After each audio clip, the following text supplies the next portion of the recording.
While the 2024-2025 season will likely be forgettable for most Raptors fans, one of the bright spots for the organization was the young group of players they acquired in the 2024 NBA Draft. While all of Jonathan Mobo, Jamison Battle, Jamal Shead, and Ulrich Champche showed promise of developing into legitimate rotation players in the NBA, it was 19th overall pick Ja'Kobe Walter who stood out the most. Before we get into the rest of the video, make sure to like, comment, and subscribe to Raptors Republic for more videos like this, and check out some of our podcasts to go in deep on the Raptors themselves. Now back to Ja'Kobe. Walter played in 52 games for the Raptors, starting in 18 of them, and while his box score stats don't jump off the page, he shot 40% on threes from January onwards, poured in a season-best 27 points against the Houston Rockets, hit a wild game winner against the Orlando Magic, and was one of the best defensive weapons on a team that was the 7th best defense in the league in the final 50 games of the year.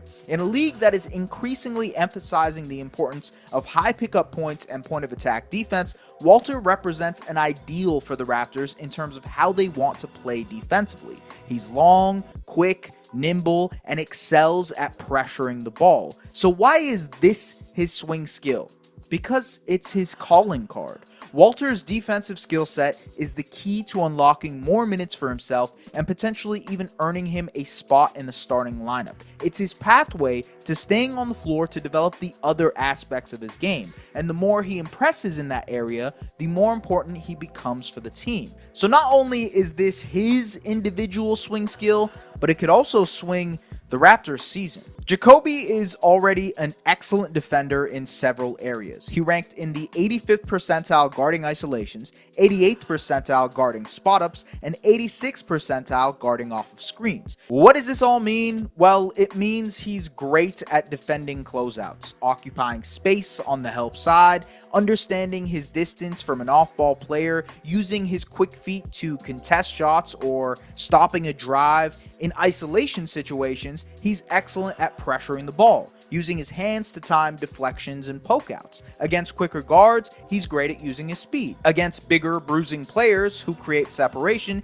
he's excellent at using his length to shorten the gap. Admittedly, some of this is within a team context. Walter can gamble and play aggressively because of the infrastructure around him. Between Mobo, Scotty Barnes, and Jakob Poeltl, the Raptors have the help side rim protection that provides Walter the safety cushion to pressure the ball like he does. Still, there are areas where Walter needs to improve defensively, and this is where he can increase his utility to the team. Walter struggled navigating pick and rolls last season, particularly maneuvering around screens. Opponents scored 1.25 points per possession when he was guarding the pick and roll ball handler, ranking in the 4th percentile. It was a sore spot for an otherwise talented defender. Part of this is becoming stronger. Too often last year, Walter was leveled by a screen, unable to recover, but the other part is timing and footwork.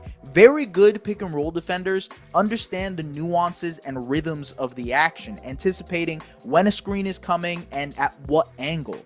This sort of thing will take time for Walter to develop, but given his acumen in virtually every other defensive aspect, it's safe to say he will likely become significantly better than ranking in the 4th percentile. And this is where he'll earn his minutes next season to sharpen his instrument offensively. For all of his defensive prowess, Walter's offense is a work in progress. His shooting will be important to keeping him on the floor next season for a team that's looking to win games, and it's a good sign that he finished last year knocking down 40% of his looks, but he struggled from practically everywhere else, particularly at the rim, where he shot just 45% in his rookie year. The one bright spot is that he knew how to draw fouls and get to the free throw line. Walter was 6th in free throw rate in his rookie class. This aspect will be crucial as he refines his driving game. The trickle-down effect to becoming a good shooter is that defenses will begin running Walter off of the line, similar to what they did with Grady Dick. And Walter, much like Grady, will have to do more with the ball, whether that's finishing at the basket, drawing fouls,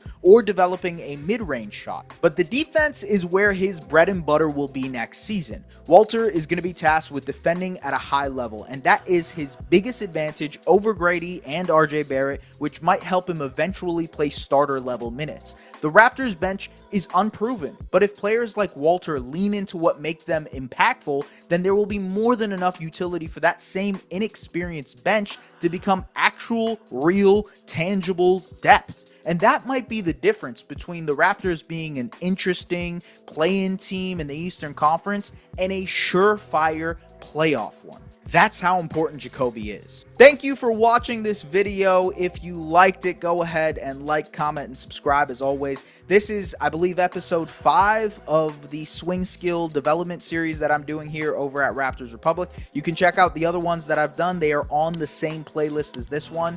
Enjoy. Take care. Bye-bye.